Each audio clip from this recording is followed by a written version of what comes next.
So let's get this straight. The Minnesota Vikings last season were not supposed to be anything. They really weren't supposed to have any expectations of going into the playoffs. With Sam Darnold being their starting quarterback, it was supposed to be that he starts for 5, 6, maybe even 7 games, and then JJ McCarthy comes in. But we know that JJ McCarthy would have a season-ending injury in the preseason and would miss essentially, well, the entire season. Sam Darnold would come in, but we know what would happen next. The team would go 14-3, placing them second in the NFC North Division, getting to the playoffs, and, well, we know what happened next, but the Minnesota Vikings are now going into the 2025 season with expectations too high, too low.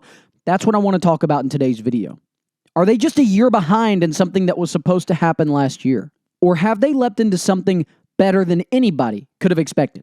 That's what we're going to talk about in today's video. But first, a word from the sponsor of today's video. Prediction Strike is the world's first fantasy sports stock exchange where it pays to be a fan. Have you ever heard your favorite sports personality say they had stock in that player since day one? Well, Prediction Strike makes that a reality. With the lowest fees in sports at 2.5%, you can start trading today. Thousands of people are already participating. It's time you put your sports knowledge to work and do the same. Get in on your favorite players, the next superstars, and the players you know are being slept on. Right now, when you use code DDS over on Prediction Strike, you're going to get a deposit match bonus of up to $200 and a free share of a random player. Thank you and shout out to Prediction Strike. Now back to the video. So Sam Darnold's led Vikings. They were incredible. 14-3, second in the NFC North.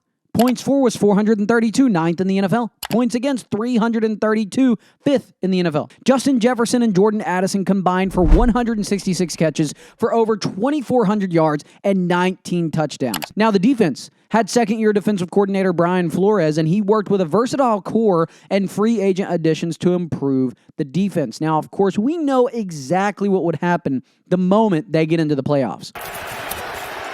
Play action, Stafford on the move, stops, finds his man, touchdown William. Darnold slings it, and he's picked.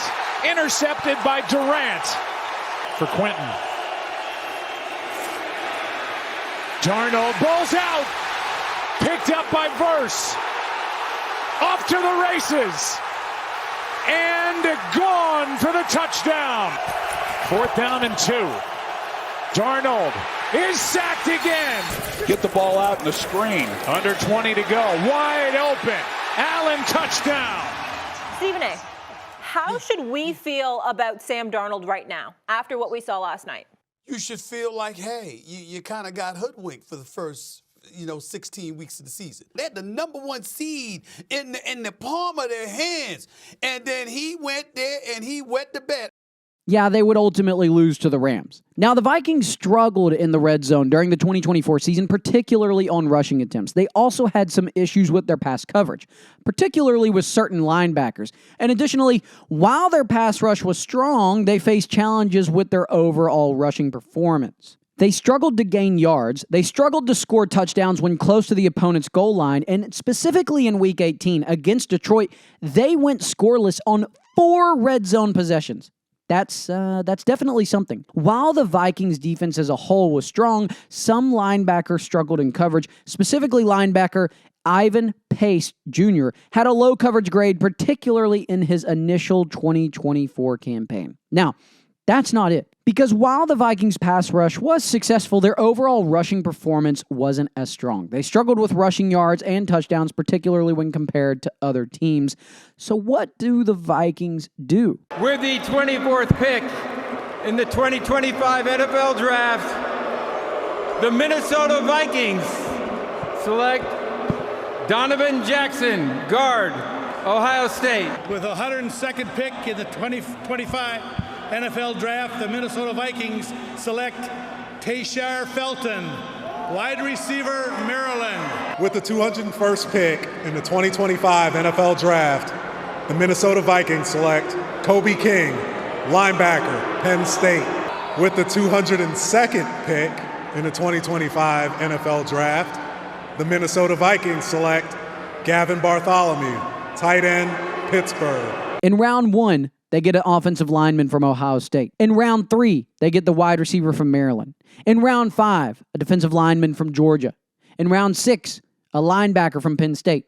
And again in round 6, they get a tight end from Pittsburgh with an incredible last name, Bartholomew. Don't know if anything else will amount to it, but that last name is incredible. The Minnesota Vikings are heading into the 2025 season with a mix of optimism, but I would also say cautious expectations. The team of destiny this year is the Minnesota Vikings. I don't remember a young quarterback getting given the reins to go be the starter being in this good of a situation. I fully expect JJ McCarthy to hit the ground running, and there should not be much of a drop-off from individual production at that position, offensive production, or team success. This is a fantastic situation. They have said that he has done, that being JJ McCarthy, absolutely everything right since the day he stepped foot in the building. This is the opportunity, obviously, for the Minnesota Vikings to not only show the confidence they have in their young quarterback, but to build a roster inside out. The Minnesota Vikings were on the brink of a potential Super Bowl run last year, the way they had that season, 14 wins with Sam Darnold at quarterback. Now they're trusting a 14-win team to the hands of not just a rookie, I would suggest, somebody that hasn't played a snap, but somebody that missed the entirety of last season with injury. Are they putting too much faith in their quarterback, JJ McCarthy? While they have a solid roster and a large salary cap, some analysts predict a potential regression due to the shift to JJ McCarthy as the starting quarterback. The team's 2025 schedule is also challenging with tougher matchups and, of course, now a much more competitive NFC North. JJ McCarthy impressed during OTAs, no doubt, showing a strong command of the offense and a promising skill set.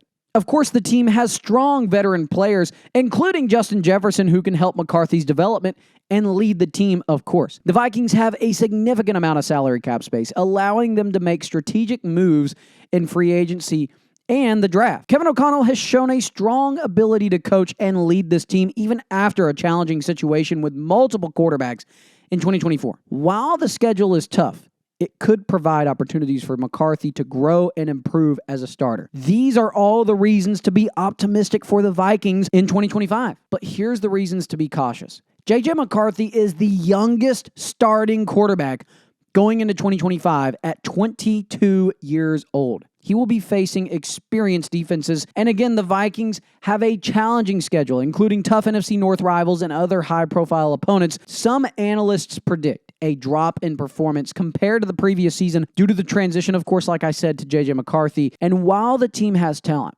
there are questions about how the offense will function with McCarthy at the helm, and it seems like the main caution is McCarthy. And I get it. We had our cautions about Sam Darnold last season. Who didn't?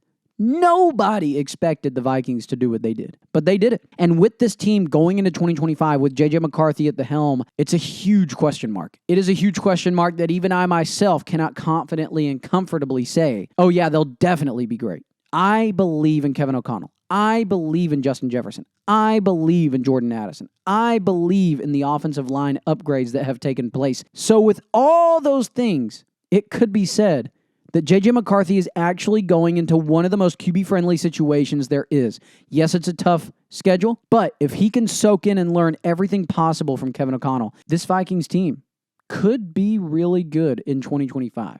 But let me know down below. Do you see the Vikings making the playoffs yet again? Or are they going to miss due to the regression with JJ McCarthy at quarterback? If you enjoyed today's video, make sure you hit that like button as it means so much to growing a small, young, up-and-coming channel, and it helps me out so much. It supports me more than you know. And click that subscribe button so that you never miss a video that I upload every single Friday. I appreciate you all so much, and until the next video, see ya.